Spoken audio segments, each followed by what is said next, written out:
નમસ્કાર દર્શક મિત્રો, આજ રોજ યુપીએસ એટલે યુનિફાઈડ પેન્શન સ્કીમ, જેને કહેવાય છે સંકલિત પેન્શન યોજના, વડાપ્રધાન શ્રી નરેન્દ્રભાઈ મોદીની અધ્યક્ષતામાં આ યોજના લોન્ચ કરવામાં આવી. આજ રોજ એની ચર્ચા આપણે ડિટેલમાં કરીએ તો ખૂબ જ મહત્વની ચર્ચા છે, તો જોડાઈ રહેજો આ વિડીયોમાં છેલ્લે સુધી.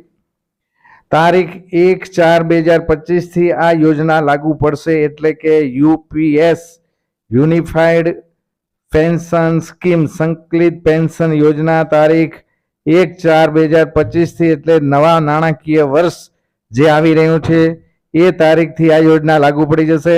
અને આનો લગભગ કેન્દ્ર કર્મચારીઓને 23,000 કેન્દ્ર કર્મચારીઓને લાભ મળશે.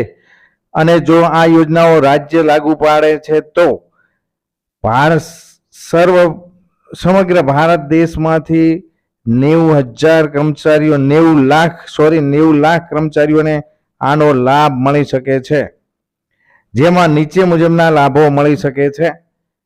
પહેલી વાત સૌથી મહત્વની છે તો કે 50% પેન્શન આપવાની વાત કરવામાં આવી છે. ખૂબ જ મહત્વની વાત છે મિત્રો. આ યોજના યુપીએસમાં એટલે કે યુનિફાઈડ પેન્શન સ્કીમમાં 50% પેન્શન આપવાની વાત કરવામાં આવી છે. પણ એના માટે કેટલીક શરતો છે કે છેલ્લા 12 મહિનાનો સરેરાશ પગાર 50% ને, એટલે કે છેલ્લા જે 12 મહિના છે, છેલ્લા 12 મહિના રહેશે કર્મચારીને નિવૃત્તિના, તો એના 12 મહિનાનો સરેરાશ પગારના આધારે 50% પેન્શન આપવામાં આવશે. 50% પેન્શન માટે ઓછામાં ઓછી 25 વર્ષની નોકરી હોવી જરૂરી છે.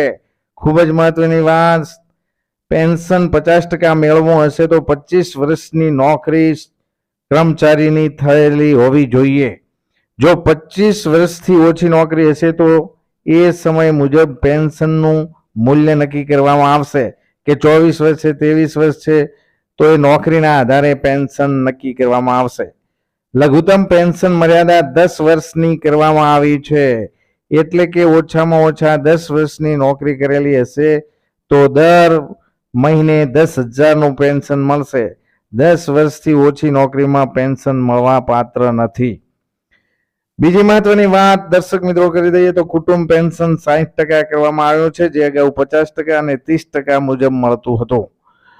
હાલ આ યોજના કેન્દ્ર કર્મચારીઓને લાગુ પડશે તારીખ 1/4/2025 થી નવા નાણાકીય વર્ષથી. ત્યારબાદ ક્રમ અનુસાર રાજ્ય લાગુ પાડી શકે છે.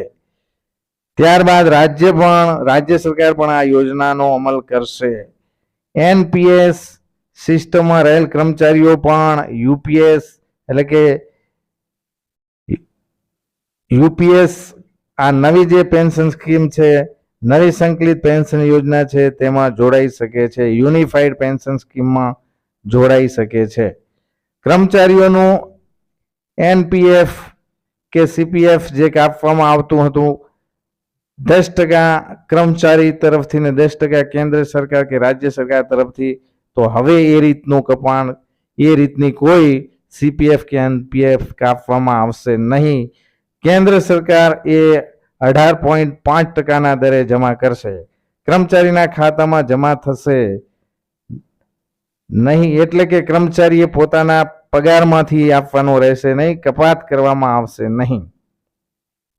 તો આ રીતના જાણવા મુજબના સમાચાર, જે સૂત્રોના આધારે સમાચાર મળી રહ્યા છે, એના આધારે મિત્રો આ સ્કીમનો આપણે વિડીયો બનાવ્યો છે, જેને હવેથી પેન્શન સ્કીમનું નામ પડી ગયું છે યુપીએસ, નોટ ઓલ્ડ પેન્શન યોજના કે નથી એનપીએસ.